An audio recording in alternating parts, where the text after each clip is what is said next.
கர்த்தருக்கு ஸ்தோத்திரம். கர்த்தராகிய இயேசு கிறிஸ்துவின் இன்ப நாமத்தில் இனிய வாழ்த்துக்கள்.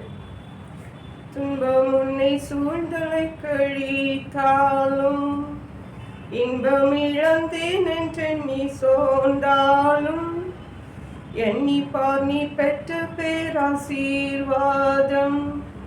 கர்த்தர் செய்த யாவும் வியப்பை தரும். எண்ணிப்பார் நீ பெற்ற பாக்கியங்கள், கர்த்தர் செய்த நன்மைகள் யாவும் ஆசீர்வாதம் என்றென்மே ஒவ்வொன்றா. கர்த்தர் செய்த யாவும் வியப்பை தரும். ஆசீர்வாதம் என்றென்மே ஒவ்வொன்றா. கர்த்தர் செய்த யாவும் வியப்பை தரும். நம்முடைய இந்த பெண்களின் நிகழ்ச்சியில் நம்முடைய தியானத்துக்காக ஜெபித்த பொழுது தேவன் தந்த வசனம் மத்தேயு எழுதின சுவிசேஷம் 11ஆம் அதிகாரம் 28ஆம் வசனம். வருத்தப்பட்டு பாரம் சுமக்கிறவர்களே, நீங்கள் எல்லாரும் என்னிடத்தில் வாருங்கள், நான் உங்களுக்கு இளைப்பாறுதல் தருவேன். நம்முடைய கர்த்தராகிய இயேசு கிறிஸ்து நமக்காக சிலுவையை சுமந்து சிலுவையில் அறையப்பட்டு தன்னுடைய உயிரையே நமக்காக தந்த தேவன். இந்த உலகத்திலே அவர் 33.5 வருடங்கள் வாழ்ந்திருக்கிறார். ஆகவே இந்த உலக வாழ்க்கையில் உள்ள எல்லா மேடு பள்ளங்களையும் தேவன் அறிந்திருக்கிறார். மட்டுமல்ல, அவர் நம்முடைய சிருஷ்டிகர்த்தருமானதினால் நம்முடைய வாழ்க்கையை பற்றி, நம்மை பற்றி எல்லாமே அவருக்கு நன்றாக தெரியும். அதனால்தான் இயேசு கிறிஸ்து இந்த உலகத்தில் இருந்த நாட்களில் ஒரு நாள் அவர் சொன்ன வசனம்தான் இந்த வசனம். வருத்தப்பட்டு பாரம் சுமக்கிறவர்களே, நீங்கள் எல்லாரும் என்னிடத்தில் வாருங்கள் என்று. வருத்தப்பட்டு பாரம் சுமக்கிறவர்களை பொதுவாக மனிதர்கள் ஏற்றுக்கொள்ள மாட்டார்கள். ஏதோ ஒரு பிரச்சனையில் சிக்கி இருந்தால் மனிதர்கள் ஓடிவிடுவார்கள், அவர்களை சேர்த்து கொள்ள மாட்டார்கள், தயங்குவார்கள். ஆனால் நம்முடைய கர்த்தராகிய இயேசு கிறிஸ்து சொல்லுகிறார், உங்களுக்கு வருத்தமா இருக்கிறீங்களா, பாரப்படுறீங்களா, நீங்க என்னிடத்துல வாருங்கள் என்று அவர் கூப்பிடுகிறார். ஹல்லேலூயா. நீங்கள் எல்லாரும் என்னிடத்தில் வாருங்கள், நான் உங்களுக்கு இளைப்பாறுதல் தருவேன். அவர் எதற்காக கூப்பிடுகிறார் என்றால் நமக்கு இளைப்பாறுதல் தரும்படியாக. ஹல்லேலூயா. இந்த உலகத்திலே பெண்களாகிய நம்முடைய வாழ்வை எடுக்கும் பொழுது எடுத்து பார்த்தால் சிறு வயது முதலே பெண்கள் ஒரு குறுகிய வட்டத்திற்குள்ளே காணப்படுகிறோம். ஏனென்றால் இந்த உலகத்தின் நிலைமைகள் அப்படி காணப்படுகிறது. அப்படி இருக்கும் பொழுது இந்த ஒரு குடும்ப வாழ்க்கைக்குள்ளே பிரவேசிக்கும் பொழுது குடும்ப பொறுப்புகளை நாம் நிறைவேற்ற வேண்டியவர்களாய் காணப்படுகிறோம். குடும்பத்தில் உள்ள எல்லா காரியங்களையும் நாம் சரிவர செய்ய வேண்டியவர்களாய் காணப்படுகிறோம். இதற்கேற்ற ஞானம், இதற்கேற்ற பலன் நம்மில் அநேகருக்கு காணப்படாது. ஆனால் நாம் இந்த வருத்தங்களை எல்லாம் நம்முடைய வாழ்க்கையிலே, அது குடும்பத்திலோ, நாம் செய்கிற தொழிலிலோ, நாம் பண்ணுகிற ஊழியங்களிலோ, எது ஆனாலும் சரி, அதில் இருக்கிற எல்லா பாரங்களையும் கொண்டு கர்த்தரிடத்தில் வருவோம், இயேசுவினிடத்தில் வருவோம். இயேசுவை இடத்தில் வரும் பொழுது அவர் நமக்கு இளைப்பாறுதல் தருவார். இளைப்பாறுதல் எப்படி தர முடியும்? நம்முடைய பாரத்தை அவரே ஏற்றுக்கொள்ளுவார். ஹல்லேலூயா. நாம் நம்முடைய பாரத்தை நாம் சுமக்க தேவையில்லை. இதுதான் இயேசு கிறிஸ்துவை பின்பற்றுகிறார் அவருடைய பிள்ளைகளாகிய ஒவ்வொருவருக்கும் தேவன் செய்கிற அற்புதமான காரியம். ஹல்லேலூயா. கீழே உள்ள வசனங்களிலே இயேசு சொல்லுகிறார், நான் சாந்தமும் மனத்தாழ்மையுமாயிருக்கிறேன், என் நுகத்தை உங்கள் மேல் ஏற்றுக்கொண்டு என்னிடத்தில் கற்றுக்கொள்ளுங்கள், அப்பொழுது உங்கள் ஆத்துமாக்களுக்கு இளைப்பாறுதல் கிடைக்கும் என்று. சாந்தமும் மனத்தாழ்மையுமான இயேசு நமக்கு இளைப்பாறுதல், சரீர இளைப்பாறுதல், ஆத்மாவில இளைப்பாறுதலை தருவேன் என்று வாக்கு பண்ணி இருக்கிறார். என் நுகம் மெதுவாயும் என் சுமை லகுவாயும் இருக்கிறது என்று இயேசு சொல்லுகிறார். ஹல்லேலூயா. அருமையான கர்த்தருடைய பிள்ளைகளே, இன்றைக்கு பெண்களாகிய நாம் கவலைப்பட்டு பட்டு நாம் சரீரத்தில் இழைத்து போகிறது மட்டுமல்லாமல் நம்முடைய ஆத்மாவின் பலன் குண்டி போக செய்கிறோம்.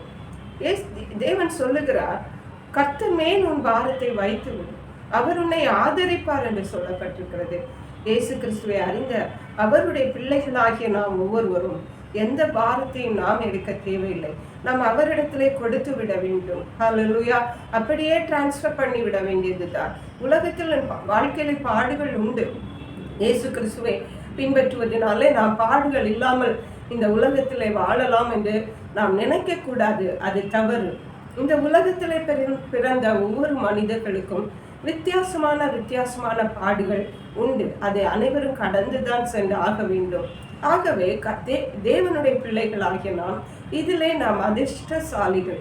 ஏனென்றால் நாம் கவலைப்பட தேவையில்லை. கர்த்தரே அதை நமக்காக பார்த்து கொள்ளுவார் என்ற ஆழமான விசுவாசத்தை நாம் இயேசுவிடத்தில் வைத்து நாம் அவரிடத்தில் வர வேண்டும். அல்லேலூயா.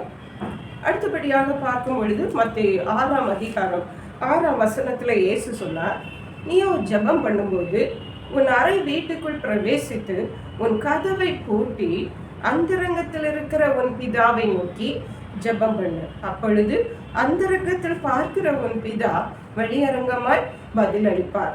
இயேசு கிறிஸ்துவன் சொல்லுகிறார், என்னிடத்தில் வாருங்கள் என்று. எப்படி என்னிடத்தில் வாருங்கள் என்று நாம் எப்படி இயேசுவிடத்தில் போகிறது என்று நாம் நினைக்கிறோமா? நாம் இயேசு கிறிஸ்துவனுடைய சமூகத்திலே முழங்கால் படியிட்டு நாம் அவரை நோக்கி ஜெபிக்க வேண்டும். அவரை நம்முடைய வாழ்வில் சொந்த இரட்சகராக ஏற்றுக்கொள்ள வேண்டும். மட்டுமல்ல, நம்முடைய வாழ்வை மொத்தமாக அவருடைய கரங்களிலே கொடுக்க வேண்டும். அதற்காக தான் இந்த ஜெபம். நாம் இயேசு கிறிஸ்துவிடத்துல பேச வேண்டும்.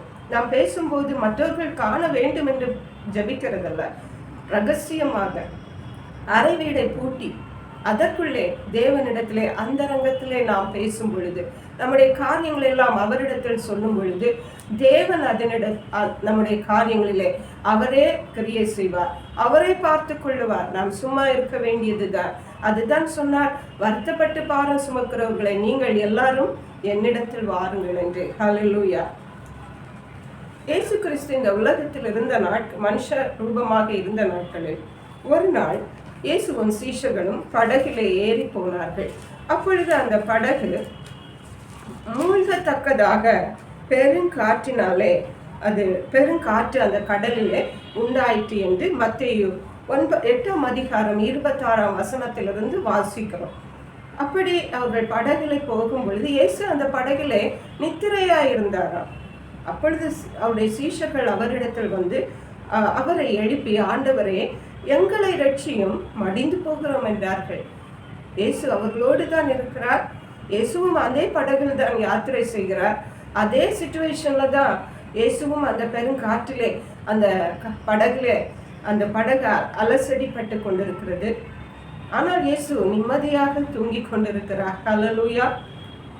அந்த சீஷர்கள் வந்து இப்படியாக, ஆண்டவரே எங்களை ரட்சி, மடிந்து போகிறோம் என்று சொன்ன போது இயேசு சொன்னார், அற்ப விசுவாசிகளை ஏன் பயப்படுகிறீர்கள் என்று. ஹல்லேலூயா. இயேசு அவர்களோடு கூட இருக்கும் பொழுது அவர்கள் பயப்படவே தேவையில்லை. ஏனால் இயேசுவால கூடாத காரியம் ஒன்றுமில்லை. எல்லாமே அவர் காற்றும் கடலையும் அதட்டுவதற்கும் அவர் போதுமானவர். ஆகவே அவர்கள் பயந்திருக்க தேவையே இல்லை. அது அவர்களுடைய அவிசுவாசத்தினாலே பயந்தார்கள். ஹல்லேலூயா. மட்டுமல்ல, இயேசு அப்படி சொல்லிவிட்டு எழுந்து காற்றையும் கடலையும் அதட்டினார். உடனே அமைதல் உண்டாயிற்று. அருமையான தேவனுடைய பிள்ளைகளை, பெண்கள் ஆகிய நாம் நம்முடைய வாழ்க்கையிலே காற்று கடல் போன்ற துன்பங்கள் அனுபவங்கள் வரும் பொழுது நாம் என்ன செய்கிறோம்? இயேசு கிறிஸ்துவை விசுவாசித்து அவருடைய பிள்ளைகளான நமக்கு மிக முக்கியமாக தெரிந்திருக்க வேண்டிய காரியம் என்னவென்றால், இயேசு கிறிஸ்து எப்போதும் நம்மோடு தான் இருக்கிறார். ஹல்லேலூயா. நாம் போகிற பாதையை அவர் அறிவார். நாம் எவ்விதமான சூழ்நிலையில இருக்கிறோம் என்பதை தேவன் நன்கு அறிவார். இந்த சீஷர்களை போன்று நாமும் கூட இயேசு நம்மோடு கூட இருந்தாலும் அவரை நாம் விசுவாசியாமல் சூழ்நிலை நிமித்தம் கலங்கி விடுகிறோம். மற்றவர்களுடைய உதவியை நாடுகிறோம். நம்மள இயன்ற காரியங்களை செய்கிறோம். ஆனால் இயேசுவை தேடுகிறதையோ அவரை நம்புகிறதையோ விட்டு விடுகிறோம். பெண்கள் ஆகிய நாம் எந்த சூழ்நிலையிலும், நம்முடைய குடும்பங்களில் ஆனாலும், ஊழியங்களில் ஆனாலும், நம்முடைய எந்த காரியத்தில் ஆனாலும், நாம் கடினமான பாதைகளின் வழியாக சென்றாலும் நாம் இயேசு கிறிஸ்துவை தேடுவோமானால் அவர் நமக்கு நல்ல ஒரு விடுதலையை தந்து நம்மை ஆசீர்வதிப்பார், நம்மை விடுவிப்பார். நம்முடைய காரியங்கள் ஜெயமாக மாறும். அது நம்மாலே இல்லை, அது இயேசு கிறிஸ்துவினாலே ஆகும். இயேசு கிறிஸ்து நம்மோடு இருக்கிறார். வருத்தப்பட்டு பாரம் சுமக்கிறவர்களே, இயேசுவிடத்தில் வாருங்கள். கர்த்தர் தாமே இந்த வார்த்தைகளை ஆசீர்வதிப்பாராக. ஜெபிப்போம். எங்களை கிருபையா நேசித்து பாதுகாத்து வழி நடத்துகிற எங்கள் அன்பின் தகப்பனே, ஆசீர்வதிக்கப்பட்ட இந்த பெண்களின் நிகழ்ச்சிக்காக நன்றியப்பா. இந்த நாளிலே எங்களோடு பேசியிருக்கீங்கப்பா. வருத்தப்பட்டு பாரம் சுமக்காமல் கர்த்தரிடத்திலே நாங்கள் வந்து எங்களுடைய காரியங்கள் எல்லாம் சொல்லி எங்கள் கவலைகள் எல்லாம் கர்த்தர் மேல் வைத்து விட்டு உம்மையே நோக்கி பார்த்து உமக்கு பிரியமாயிருந்து உம்மை துதிக்க ஸ்தோத்தரிக்க உம்முடைய விடுதலைகளையும் உம்முடைய ஆசீர்வாதங்களையும் சுதந்திரித்து உமக்கென்று சாட்சிகளாய் வாழ எங்களுக்கு கற்று தந்திருக்கீங்கப்பா. அப்படியே நாங்கள் செய்ய எங்களுக்கு உதவி செய்யுங்கப்பா. கவலைகளையே குறித்து கவலைப்பட்டு விடாதபடி எல்லா காரியங்களையும் கர்த்தர் மேல் வைத்துவிட எங்களுக்கு கிருபை தாருங்க. நன்றி பரிசுத்த ஆவியானவரே, துதி கன மகிமை மக்கே செலுத்துகிறோம். மீட்பெரும் இரட்சகருமாகிய இயேசு கிறிஸ்துவின் இன்ப நாமத்தில் ஜெபிக்கிறோம் எங்கள் அன்புள்ள பரமபிதாவே. ஆமென். God bless you.